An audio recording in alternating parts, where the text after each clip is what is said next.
Yeah, good evening, madzulo bwino konse kumene muli. Netanyahu akuti yayi America chonde teke isakhale ndi F-35 tindege tije fighter jet tije teke isakhale nato yayi chonde Netanyahu warero musagulitsa amenewo.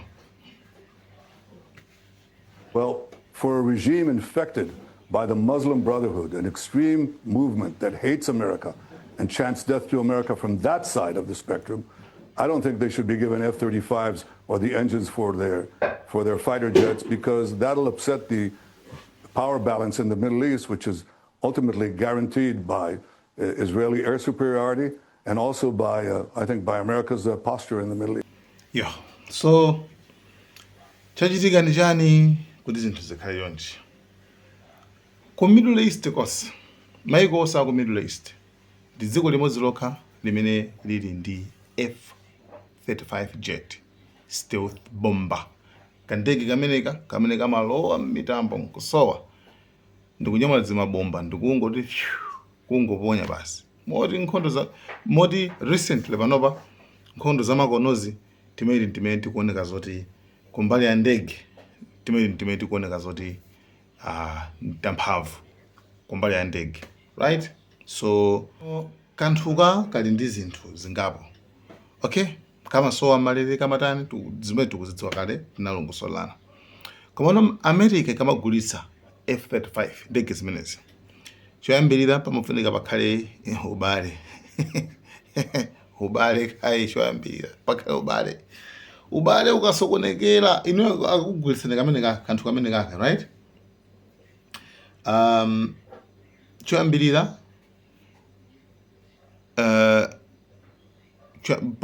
lamulo yambirira end use restrictions itraba inuyo zatraba inuyo basi inuyo zatraba inuyo muzigwisa chiro ndi inuyo basi, okay, palibe zoti atagulitsa akuti ayi komanso ena asabwere kuzakaona ayi kandege kundikano basi kakhale kainuyo wabo kuti wina akakuzokopera ndi chachikondi imenechi. Number 2, maintenance and software support. Software yake kakukonzetsa amene angakonze ndi aku America, okay, zonse bwino ndamene angakonze software ma spare parts ngati mwayambana ndi America basi simzakhozanso chimene chikhacho pakale okay.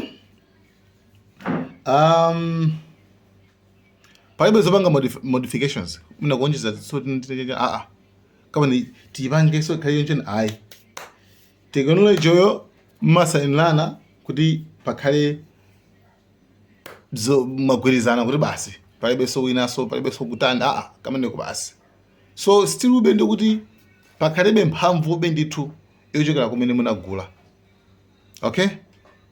So palibe kokhozesa kwina ayi system yo samadziona nanu wake kwa America awo ndi timajet ta F-35 chabwino kumene mumu chama 2000 mu teke inkathandizira nawo inapanga nawo invest timvana pamene teke inapanga nawo invest mu F-35 mo teke imene wandla ndege zokwana 100, okay, teke imene wandla tindege imene tokwana 100 plus koma zinabe zoti akuchita momuja ateke aja anakagula zima S-400 zima defense air defense kuchoka ku dziko la Russia.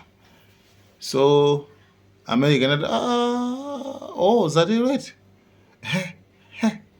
mwakagula ma air defense aku Russia abonde ifende basi eniyo takuyosa mu program ndi ateke anatulutsamu kuti salandira nawo ndege sagulitsidwa nawo ndege zimene zizi chifukwa kuti pali chiopsezo Russia itakubera apo abangeka neutralize achoseka agent zawo za ku Russiazo zima defense system zimenezo zichokepo kai ndi azagulitsa ndege ta F-35 ndi ateke zimene sana pange Anyway, so cha disadzai kuti njovu choke nyanga njani ateke pano pakati pano pateke ndi Israeli akuoneka zolali pa mpwichipwichi akuhanga kuti afuna mmenyane kudalirana kwambiri.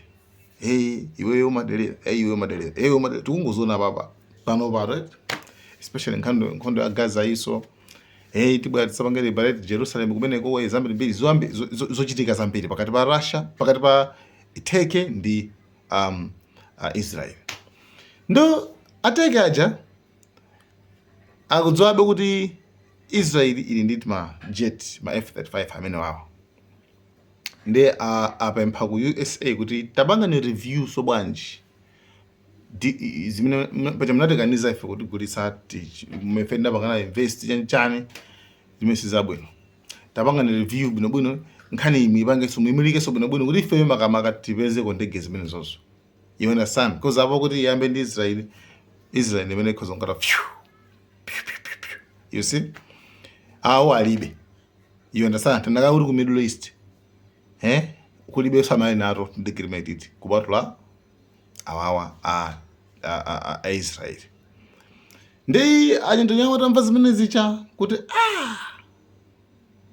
ateke tu kuyambaso kukhala ngati akupempha USA kuti pange review kuti awugulise ndi tuthu ticha pamene anyandonyawo mabwera kuti sizabwino pana mupanga ku Middle East kuno ndikuti chitetezo cha mupanga chikhapa pa chiopsezo chitetezo komanso balance komanso muzoti Israel superiority nanga Israel imakhala ngati ndi ka superiority ikhala kuti iyo ndi kadolo kumene kuja because chifukwa cha ma F-35 acha nde winanso akhale nawonso siyitheka siyigwira ndewo amba tobwesa malizo nemba iyayi apapa kuti mwapasewo singagwire makuti zinthuzo akungopanga review like America yese inavomereso. I mean, it's just angopanga request kuti tapanganiswe bwinobwino fa zinthu situzona bwino pakufunikira laso. So ndimene zokhalira, that's why Netanyahu abwera kuyamba kuyankhula kuti ifetu musalero sakuyenera kupeza F-35 ndege mutifa yowa ali ndi dziko loti lili samafuna zabwino America, samafuna zabwino Israeli. Nde iwo amapitake atha kugwisa ntchito poti pangaso atake ife anu ake ife makuti zambiri mbiri.